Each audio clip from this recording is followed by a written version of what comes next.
Here we are on the front of our Dutchman Astoria. We're going to do a technical walkthrough or tutorial through our unit, just like you would get with a technician on the day of delivery, going over some components on here and the operation of it, giving you a few tips and tricks along the way. Also on our YouTube channel, you're also going to find Hap's Helpful Hacks playlist.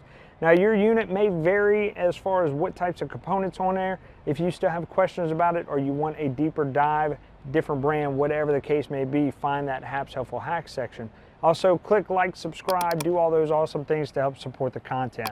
Now on the front here, we do have our front cap lights operated by that switch there on the side of our front compartment in the fifth wheel bay. We have our 7-way plug up here that is going to transfer all of our lights through from our towing vehicle to our trailer. We have our battery charge line that's going to help pull off that alternator and charge a battery while we're traveling down the road. And lastly, we'll have our brake control wire that's going to send a signal to our brakes when we stop our brakes on our vehicle to help slow down our trailer. Now, speaking of brakes, we're also going to have this breakaway cable right here.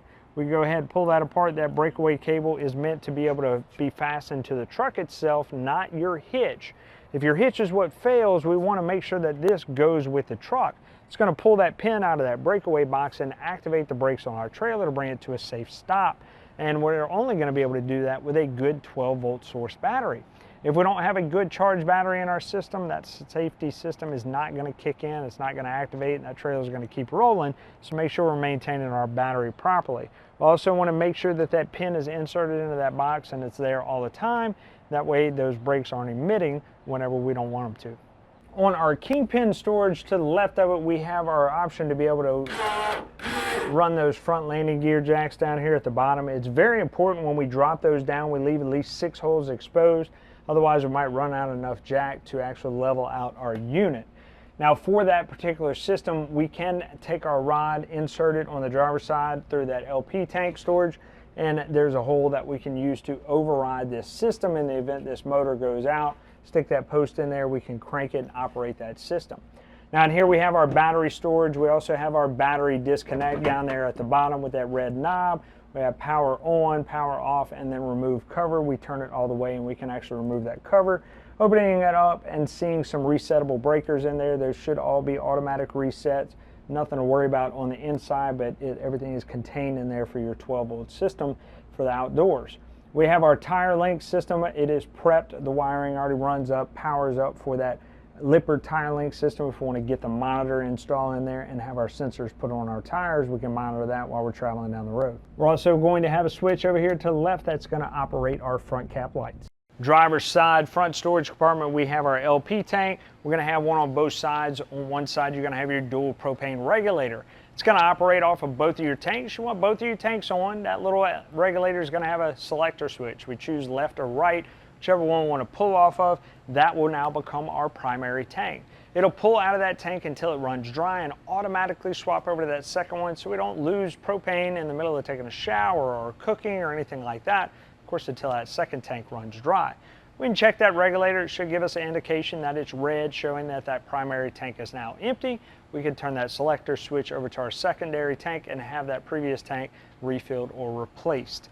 Now behind me we have our front storage center with our pass-through right there. We also have our control center we'll take a closer look at now. Control center is pretty simple. We have our coax ports right here for satellite or cable. We have our winterization right here. This is if we want to go ahead and winterize our unit, prep it for winter time. We would drain the water out of our low point drains, turn it to winterize. We're going to use this option, this port right here at the bottom right where it says winterize, to actually fill our unit with RV antifreeze. We'd hook a hose up to it, put it to that tank with the RV antifreeze and kick our water pump on and pull that water into all our fixtures. More on that in your owner's manual or our videos on Hap's Helpful Hacks. During normal operation, we'll keep it in that normal mode right there. Now here we have our spray port. We can go ahead and click that open. You'll see a quick connect there for the blue coiled hose. If we want to go ahead and have a spray hose out here, this is our freshwater connection. We open that up, we put a water hose in there, and we can fill our fresh tank, which is our onboard water storage. We use that when we don't have a city water connection wherever we're going. We can go ahead and kick on that water pump and pull from that tank into all our fixtures. Now we don't want to put more than what we need in here. That is added extra weight when we add water to our unit. So use what you think you may need. If we need to fill it up all the way, go for it. If we're not using that water, drain it out and make sure we're not allowing that water to become stagnant in our tank. We'll show you in a little while where that fresh tank opening is to be able to drop that and drain that water out of that system. Moving down, we have our black tank valve and our gray tank valves. That is for our sewage system, and our black tank flush right here in the middle to go ahead and flush out that black tank. We'll go over more information on that when we get to our actual dump valve outside in a little bit. Bottom left, we have our city water connection. That is where we would hook up the water to our hose bib at the campsite and supply water to our fixtures on the inside. We can remove this center cover right here to run all of our hoses, lines, and all that stuff in there. That way we can close our compartment door. All right, just past our compartment down here below our J-wrap, we have our outlet for our sewage. To the right of it, you're going to see a red and blue line sticking out. Those are our low point drains we talked about for winterization, where we drain all the water out of our system. Now our sewage port here, if we have access to a drain there at the campsite, then we go ahead and take our hose, we hook it up, and then we can operate our system from there. If we don't, we need to keep both valves closed all the time until we get to that dump station. Now if you have that sewage port where we're at, we have our hose hooked up, you can go ahead and leave your gray water tank open all the time, allow that water to drain down into that sewage port. No sense in having to keep opening it up, and whenever we take multiple showers, filling that tank up quickly, right? Our black tank, however, we need to keep that valve closed all the time. Gray tank is just shower and sink water. Black tank is our actual sewage from our toilet. So we have to keep water in there all the time so that stuff doesn't dry up, make a poop pyramid or something crazy like that. Trust me, it's not something you want to deal with. So whenever we are ready to dump, we go ahead and pull that black tank valve and we allow all that sewage to come out into our port over there. We go to our black tank flush, we hook a water hose up to it, turn the water on, and that's going to lead to a jet port on the other side of that tank and help flush all that stuff towards the valve. When we're satisfied, we shut off that black tank flush, we come over here, we cut off the black tank valve, close it up, we go inside to our toilet, we put several gallons of fresh clean water in our system, drop a couple tablets of chemicals in there, that way we can go ahead and treat our tank. There is still going to be some debris in there, especially when you go driving down the road. It's going to knock some stuff off the wall. We want to make sure we add those chemicals so it will go ahead and deteriorate anything that's left in there and keep it smelling nice. Now make sure all the time we're keeping that black tank closed in order to preserve our tank. Now that's the manufacturer's way of telling you how to do it, straight out of the owner's manual. We've got some pro tips on how to flush your black tank in our HAPS Helpful Hacks section. Go check it out. Right in between our axles on the driver's side, you're going to notice that white line sticking out with the valve. That is our drain for our fresh tank system. On the back of our unit, we can see that we have cables on the top and bottom of our slide out on both sides. That indicates that we do have a cable slide. 12-volt motor in the interior of our unit. Same thing on that front slide, both cable. We do have a video on a HAPS Helpful Hacks section that goes over how to override that system if it ever goes to a fault. We have our 50 amp twist lock plug right here. We insert it, we turn it to the right, lock it in. We have that little retainer ring. We want to go ahead and tighten that up, reduce the risk of that plug being popped out, kids running around, so on and so forth, tripping. We don't want that system to pop out. We want to plug this in first, then plug it into our service outlet over there on the side to reduce any sparking, arcing, or anything like that when we go to plug this in. Also want to make sure that our ACs are off so we don't have any surges to those appliances. Here we have our 12-volt powered Dometic furnace right there, and propane is going to activate in there to go ahead and warm our unit. Go over that whenever we get to the interior. On the back of our unit, we are prepped for that 12-volt Furrion camera. We want to see behind us while we're traveling or backing up. We can go ahead and upgrade to that system. Have a receiver hitch on the back. Notice no lights, no tow hooks. That is for an extra carriage, bike rack, anything like that. Want to put back here. Nothing with wheels. Sorry guys, can't tow the trailer or the boat. Well, on the back, we're also going to have our factory supply ladder right there. That's very important because we need to gain access to our roof. We need to check our sealants on around our vents, on our roof line, everything every 60 to 90 days. Read your owner's manual. I promise you it says it. Around your trim, lights, windows, roof, everything, you need to check all of your sealants every 60 to 90 days. This is considered customer maintenance. If you end up having water leaks due to deterioration, cracking, or peeling, and we didn't seal over it, then that's going to be on the customer. Unfortunately, manufacturers don't participate after the first 90 days. We need to check that stuff. I don't care if you park it under a cover or not, check your sealants. Number one most neglected thing that a customer does whenever they buy a camper.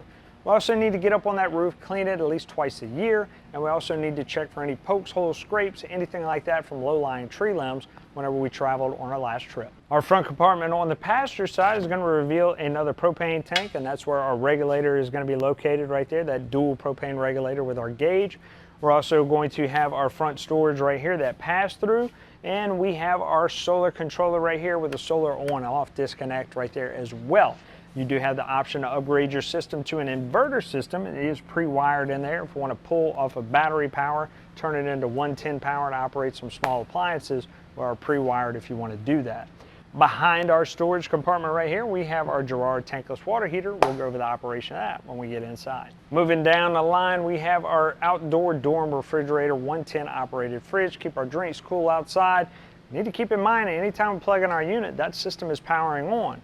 Well, inside that fridge is also a little freezer that's going to end up freezing. Of course, we'll end up probably having a little condensation. When we unplug our system, that stuff's going to defrost. We're going to end up having water in that refrigerator. We need to open it, clean it out, get all the water out of there. Once ice defrosts, let it air out, clean it up with a towel, all that stuff, because manufacturers aren't going to cover any water that leaks out of here and damages our wood components around it. So make sure we're maintaining that properly and cleaning it out. It's also going to help reduce risk from mold and mildew. Up here at the top, we have a vent. It's going to have a couple tabs on it to be able to open that vent up. That way, when we use our hood range vent on the outside, on the inside, it'll actually ventilate out. We can close those tabs if we want to make sure that no insects, rodents build any nests in there when we store our unit, we can. We have our mount for our outdoor TV as well as our cable antenna port right there and our 110 outlet. That 110 outlet is going to be GFCI protected as well as multiple outlets around our unit.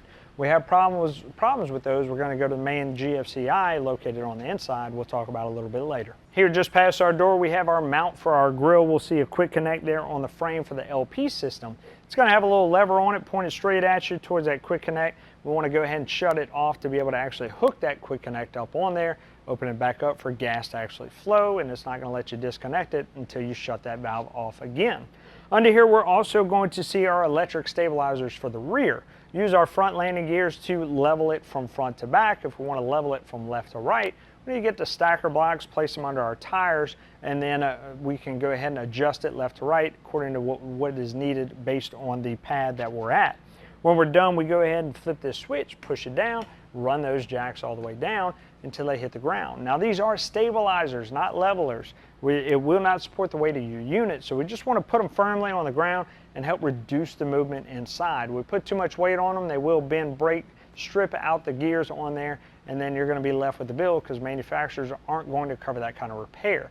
Make sure we're using that properly. There is an override on this system. We can go ahead and disconnect our 12 volts to it. On the other side, we stick our crank handle in, crank it, and we can manually operate that jack to get us out of a jam.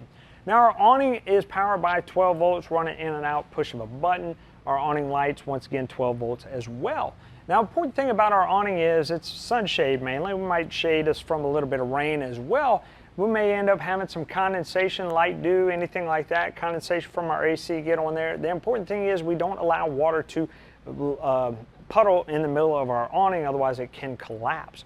So the way we do it is we just pitch our awning. We can lean it to the front or the back, whatever the case may be. Real simple to do. Make sure this knob is loose. We're going to grab that awning, pull it down like that, and then we just tighten up that knob. Once we're done, now our awning is pitched, that water can run off there and we're safe from having it puddled up in the middle of our awning causing a collapse.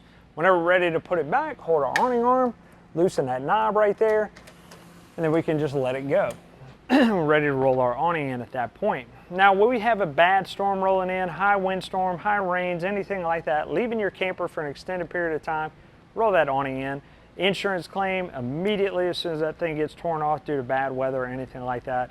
We want to make sure that we're taking the care not to have that kind of claim. It can get very expensive, plus the hassle of having to take all this off of your unit after it happens. Don't let it spoil your trip. Roll it in when in doubt. On our entry door, we're going to notice a little bit of resistance. We have friction controlled hinges right here that is going to help keep it from getting slammed in our frame or against our wall from wind or kids, whatever the case may be. We also have our solid steps right here. Solid steps, flip them up, pull that blue lever right there, lock it into place, we're ready to go. Ready to pull them out, pull that blue lever and drop them down. Now, one important thing on our solid steps is after we have leveled our unit left to right, front to back, I'm going to come over here and level our steps. It's real easy to do. We have these two push button tabs right here that we can push, and that will actually drop our legs in and out. So we go ahead and put our step system down. We push that silver lever right there, and we can go ahead and adjust our legs to give us a level set of steps. Want to do that for a couple of reasons. A nice flush threshold right here helps that door close properly without leaving it in a jam or open gaps or anything like that. And we also are making sure that our frame here doesn't make contact with the frame on our steps. As we walk into our entry door, we have our Connect panel right here. If we want to download that Lippert Connect app, we can use a Bluetooth to access some of these features on here, maybe even operate a few of our slides and lights on our system. Now we'll show you your tank levels in there, just like we can see up here. It'll light up that panel, letting you know what your fresh, black, and gray tanks are, as well as your battery level. We have our interior lights, our exterior lights, which is over our awning, and our 12-volt water pump, which pulls from that fresh tank system that we talked about outside.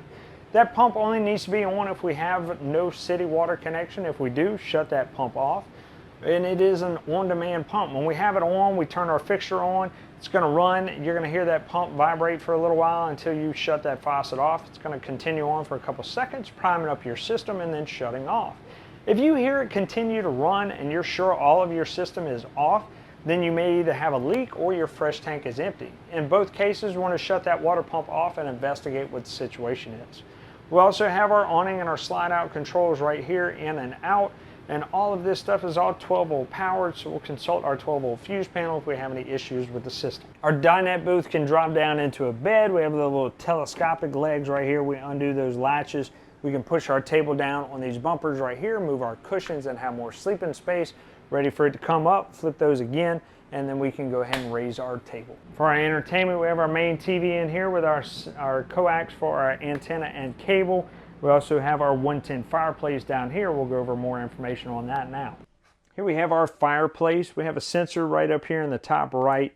We have to aim that remote at to turn it on. We have our Celsius and Fahrenheit temperature we can change to. And right here, this little flame icon is going to change the dimness of our flame. If we want to change the lighting of our flame, we hit the light bulb on the screen down here at the bottom, and it'll give you some different options right there. If we want to operate our heater on a timer, once again, electric heater, it is going to be this button right here. It looks like a clock, and when we push it, we can see some times pop up: 1 hour, 2 hours, 3 hours, all the way up to 8, and then it will go to 0 hours, letting you know that that timer is off. If we want to change our temperature, we'll use one of these two buttons at the bottom, and we can see once again we have a temperature down there, and we will go ahead and raise it until it kicks on, or lower it, we want it to kick off, or we can keep going until it says on, and that heater will stay running all the time. We kick it up one more time and it's going to say OF, meaning that that system is off. In our kitchen, 110 microwave powered. We also have our hood range vent. We talked about the vent outside. We need to make sure it's open. And down here, we have our Furrion 3-burner cooktop with our oven down below it. Cooktop has a glass cover. We want to make sure it's down when in travel. It can also be down for more counter space. We flip it up when we're ready to operate. Now we have our 3 burners right here designated. We can go ahead and choose one, make sure our propane is on, turn it to the flame icon, crank it until it lights. We're going to notice our knobs turn red, and that is to indicate that we have gas flow coming out of that system. Kids play around. It's good to know when that system is on. We can shut it off if it's not lit. Now over here we have a switch right here that will turn those knobs blue. Turn them again, they're still going to turn red. Flip that switch down, it'll also light up our oven. Now we'll go over the operation of our oven in a second. I want to talk to you about propane for your system. Whenever we pull our unit out of storage, generally you have the propane off, right? That will make us have air in the system when we go to turn that back on. So that's perfectly fine. It'll also happen when we change our tank style. We end up with air in your propane system. Really easy problem to fix. We come over here, we turn our knob to light, we crank it up, right? It'll take a couple of tries before it will finally light, but once it lights, we've bled pretty much all of the air out of our system. We want to do that before we operate things like our water heater or our furnace to keep them from going into a fault mode due to air in that system. You can eventually work your way out of them by cycling it, but this is an easy remedy we can go ahead and do right off the bat to prevent that from happening. Down below we have our oven. Oven is pretty easy to light. We turn it to that flame icon right there. Hold that button down, and that way it emits gas out. Crank our handle until that pilot lights. Once the pilot lights, let it run 15 to 20 seconds till that thermocouple is warmed up. Turn it to our temperature, and that burner tube should light up. If it doesn't work, we go back to our flame icon, light it again, let it run for a little bit longer before we initiate our temperature. That thermocouple might need a little bit of time to light up. Now, the first time you light that oven, it is going to be a little tricky. It's going to take a little time to do because it's still going to have some air in the system. Smallest orifice in here to emit air and gas out. So it's going to take a little bit of time after the first time you bleed air out of that system. After that, shouldn't have to worry about it until you turn your tanks off or you have to change your tank again. Our recliners are manual. Pull that cable, recline back in our slide out. We also have our 12-volt Furrion fridge right here. We open it up. We have our control knob here from cold to colder, and also that off-grid and off option. Off is for when we store our unit. We want to make sure that we defrost everything in here, get all the water out of there, wipe it down, get everything out. That way we can reduce the risk for mold and mildew. I also don't have drain tubes in there, so there's nowhere for that water to go except for out this door. It will damage your wood components around that fridge, just like the one we talked about outside. And manufacturers, you guessed it, aren't going to cover that kind of damage. Our off-grid option on that knob is for if we are literally off-grid. We're not plugged into shore power anywhere. We're pulling off of our 12-volt battery. We want to reduce the amount of power that we're using. So it'll slow that compressor down and help reduce that power off of there. But we also want to make sure we're not opening and closing that fridge any more than we need to, because of course it's not going to keep our goods as cold if we have it in that off-grid option and we're opening and closing that door. Up top we have our Furrion thermostat right here that'll control our AC and heat. We'll go over the operation of that right now. We'll start with our cool option first. Our cool will cool the air throughout our unit. We of course set our thermostat to whatever point we want it to be, and we have our fan speed options. We have low and high. For low and high, that fan will run all the time. Now, whenever we want that fan to cut off, whenever the compressor cuts off, much like we likely do at home, we have it on auto. That system will shut off and on with the compressor. Our next mode is our heat mode. Our heat mode activates our gas-powered furnace on our unit. We choose our set point, and our heater will come on whenever necessary. There is fan speeds on here, but it does not change the fan speed on that furnace. It is a single fan speed on there controlled by the furnace board. Our next mode is our fan mode. Our fan mode simply circulates air throughout our unit without cooling it or anything. This will come out of our rooftop air, and we can just change from high to low to control that fan speed if we wish. That fan will stay on the entire time when we have it in our fan mode. Our last mode is our dry mode. Our dry mode is like a dehumidifier. We can choose our set point, and it will cool our unit down to that set point, and it will continue to cool past that, but alternate every 6 to 10 minutes off and on. That way it doesn't drop that temperature too low and freeze you out of the unit, but it still dries the air in your unit.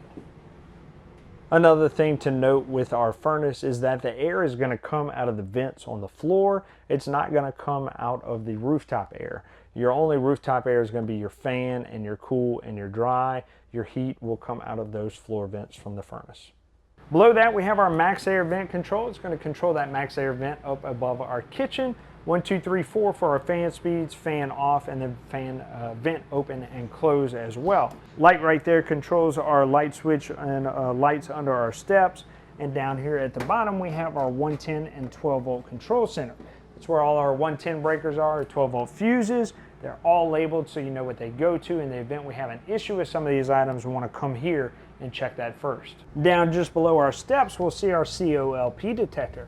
We'll notice it has a little green light on there, let us know that it's powered up. It is hardwired into our battery system for power, and it's going to notify us of any CO or LP in our unit that we need to be aware of so we can go ahead and evacuate.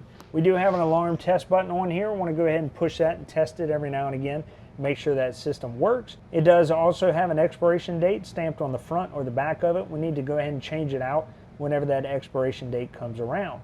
We're also going to have smoke detectors in our unit to make sure that we are alarmed of any fires. Those are powered by a 9-volt battery, and you should test the audible system on that and make sure they're powered up on a regular basis as well. Here we are in our bathroom. Our shower, pretty cut and dry. We have our hot cold faucets, travel latch on the doors, our vent fan up top to exhaust the air out of here during showers. We want to try to reduce the heat and humidity in here to leave out an opportunity for mold and mildew to develop, right? We also have our toilet in here. Our toilet, pretty cut dry too. We got a push pedal to go ahead and flush it.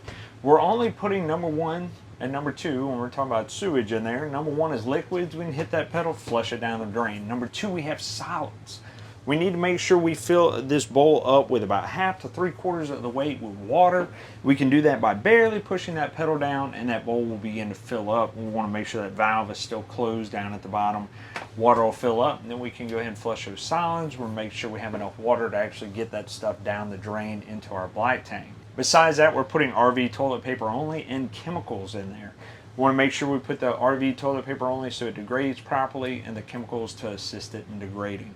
We have our Girard tankless water heater system as well as our GFCI outlet in here. We're going to go over those 2 items now. Here we have our Girard tankless water heater control. We have our Celsius Fahrenheit button right here at the top left to swap between the 2 types of temperature. We have our on-off button, and we have our up and down that will change the temperature that we have set for our unit. Now, once we initiate our hot water, you'll see a couple of things happen. You'll see our temperature up here change to our output temperature, which is the temperature of the water coming out of our tankless water heater system. We'll also see a shower head icon at the bottom right. That shows that water is in use. And then we'll see our fan icon on the bottom left, lets us know that our tankless water heater system is initiating. Once we see the flame that pops up in the middle of our unit, that means that our system is actually heating that water, and we'll see that temperature begin to increase. Now, these systems only run for 20 minutes before going into a shutoff mode. In the event that you're still using hot water after that point, just turn the hot water off and turn it back on, and it will reinitiate and begin to heat water again. In our bathroom, we'll notice our GFCI outlet that we spoke about. Anything with that protected sticker on there will go back to this outlet right here. In the event that those outlets are not operating, we want to hit that reset button, and that will reset that GFCI. These are only resettable if you are plugged into 110 and we are having power to this outlet. If that breaker is tripped and this outlet is not getting 110, it will not reset, so keep that in mind. Not too much to go over in our front bedroom. Our closet right here is prepped for washer dryer hookup, meaning you have the 110 in there, your hot cold water, as well as your drainage. We have our front AC, another Furrion AC, same thermostat as what we have in our living room area, except this one doesn't have heat. The heat in the living room area will control the heat for the entire unit. This one will just have cool on it. We're also going to be prepped for our WineGuard 4G LTE system. If we want to upgrade and add a router in here, we can. We can have Wi-Fi with us wherever we go if we decide to have that subscription. Our sealant assembly for our AC up here, we'll notice has a little valve that is a quick dump valve. We open that up, and more air will be forced down into this room and cool off just this area. If we close it off, it'll start coming out of our sealant assembly. Our sealant vents right here, it's a ducted unit throughout our entire unit. We do have our vent right here that has a filter on it. We'll need to clean that filter on a regular basis, so we're not restricting air to our AC. We're going to have that same sealant assembly on both, so we need to make sure that we clean the filters on both. Over here, we're going to have our cable hookup for our WineGuard system. That is our antenna boost, as well as our WineGuard 4G LTE Wi-Fi system. If we want to upgrade to that router so we can have Wi-Fi with us wherever we go, we purchase that description. We can certainly have that. That on-off button for that system is right here on that coax plate. That's the Wi-Fi option. Now, the other option is our antenna boost. That's already on your unit. Whenever we scan for antenna channels, we want that antenna boost on so we pick up more channels in your area. When we have cable, we want to make sure that's off so it doesn't scramble the channels from the campground. So that little light signifies it's on. Have it on for antenna and off for cable. Well, we hope you found that resourceful, but wait, there's more information on our Great American RV YouTube channel. This channel right here, find the playlist Hap's Helpful Hacks. We go over different products in this unit, and we'll take a deeper dive with more diagnostics, more information, as well as helpful tips when you're out camping. Tell your buddies, tell your friends, like, share, subscribe, do all those awesome things on YouTube, TikTok, wherever you found us. And keep watching here at Great American RV Superstores, when we bring the how-to you.